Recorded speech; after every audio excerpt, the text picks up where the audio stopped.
Put me in a dive. You want to just dial it? What number is it? 11 611.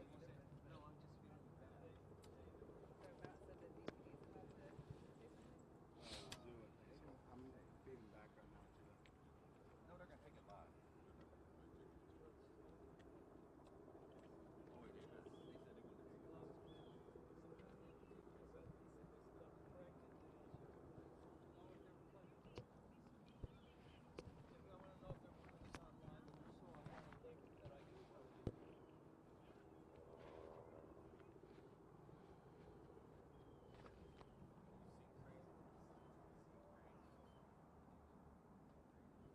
I can hardly hear programming.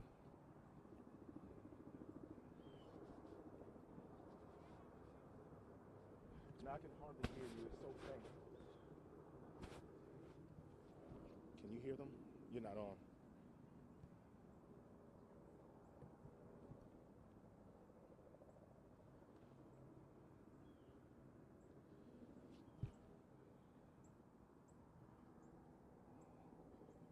Hey, I can hear you, but it's really faint.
We all ready?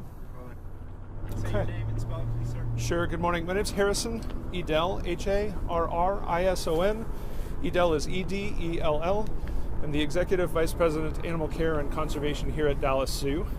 I wanted to share an update with you guys, put some rumors to bed. First thing this morning, our zoologists found that one of our 2 clouded leopards was not accounted for. So of the 2 sisters that live here at Dallas Zoo, they're both between 3 and 4 years of age. One is safe and sound in her habitat here at the zoo, but the other was MIA. And so we triggered what we call a code blue, which essentially brings the staff resources that we need to find a non-dangerous animal that's not accounted for. And I'm going to encourage everybody at home to Google clouded leopard, because some of the early accounts say leopard, and a leopard and a clouded leopard are dramatically different animals. So the cat that we're looking for is about 20 pounds, between 20 and 25 pounds. She does not pose a danger to humans.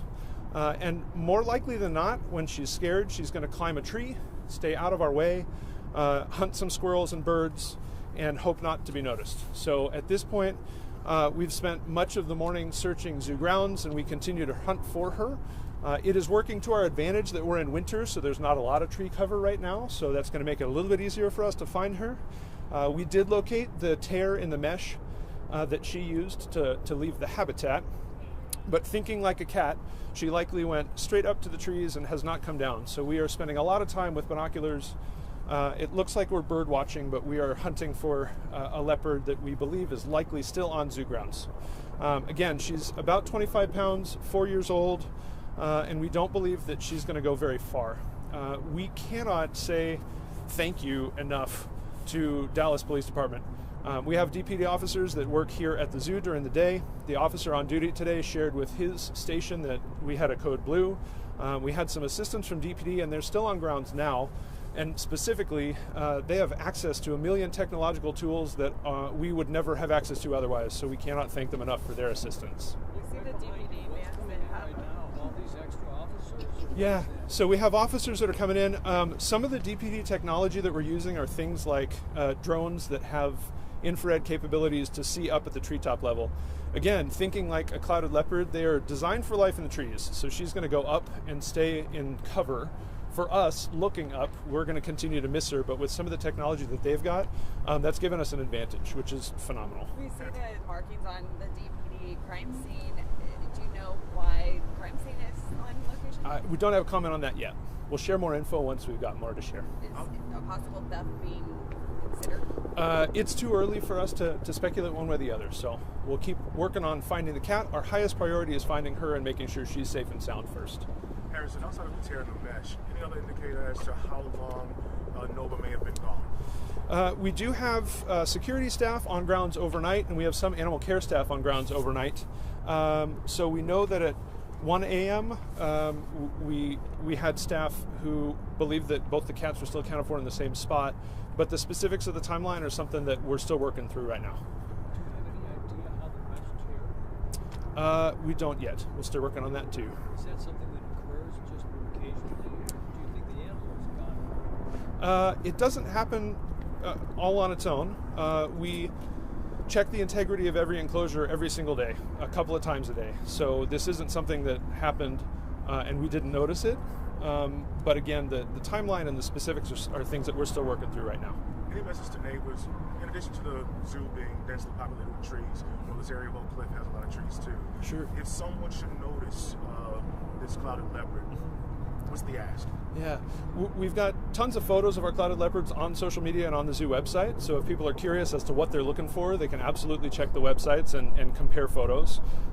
If you happen to see a cat that is bigger than a house cat, smaller than a bobcat, we'd love a heads up. And photos are always helpful too to make sure that we know what we're looking at.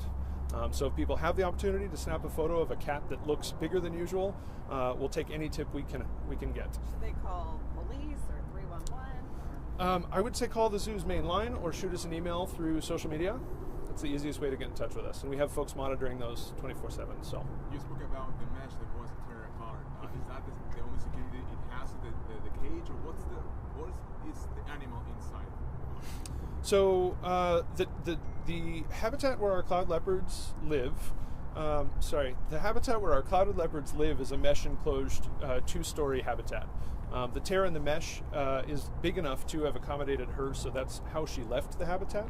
But the specifics of the engineering of it and the specifics of the tear, we're still working through specifically how we think that happened. So is that the only security measure, just the mesh? That's the primary containment for the habitat, yes. Can you talk about how the person discovered that the cat was missing? First thing every day in a zoologist's job, we do head count of every single animal. So they're checking in with each animal, making sure everybody looks happy and healthy, and then preparing the routine for the rest of the day. So that first head count, first thing in the morning, is when we could account for one of the clouded leopards, but not the second. It's hard to imagine a world in which nobody thinks it's a good idea to maybe set a trail of food for a big cat, maybe try to get it into one's home. Tell us why this might not be a good idea, or if it is. Sure. Even though this is a small cat, she is only 25 pounds. This is not a tiger or a lion. She's still got a full complement of claws and teeth. So to the earlier question, what do I do if I see her? We don't want anybody trying to grab her. She's not a house cat. This is still a wild animal. But any photos or tips would be helpful. So. Are you convinced that she's still on the grounds, most likely, that she has not taken off somewhere far away? Is the zoo enclosed with a fence such that could be helpful? Yeah. We do have a perimeter fence that encloses the full zoo that is a safety measure.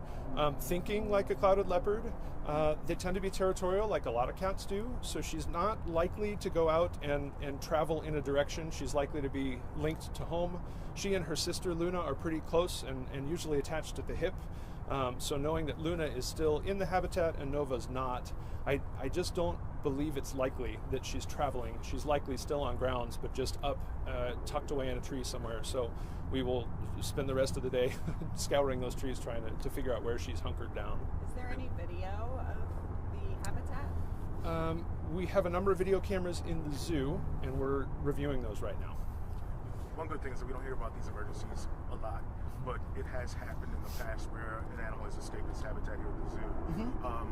You mentioned that there's overnight security, and during the day, staffers do a head count. Any other security or safety measures in place or protocols in place that prevent things like this from happening?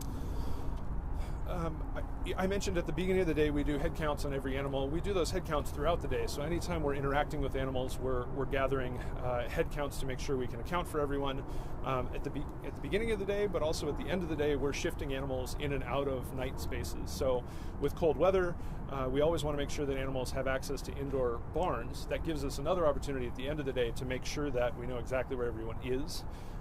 Again, the overnight security crews have specific rounds that they are walking to make sure that we're covering the entire zoo so that we won't miss anything.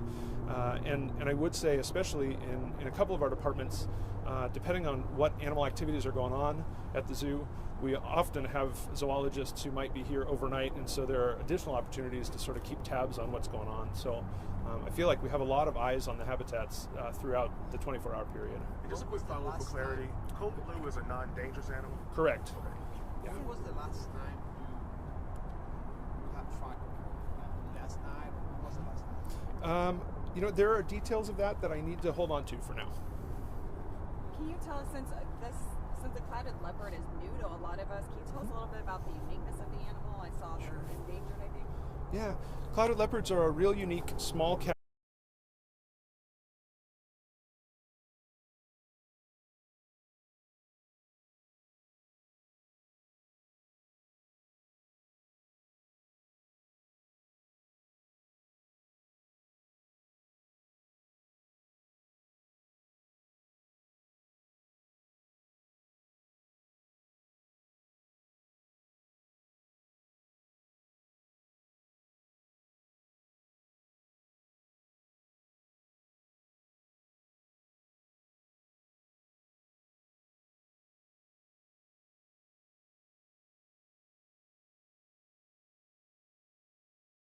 A stranger than she is to come down and investigate or challenge. What is the likeliness that she finds she looks for food?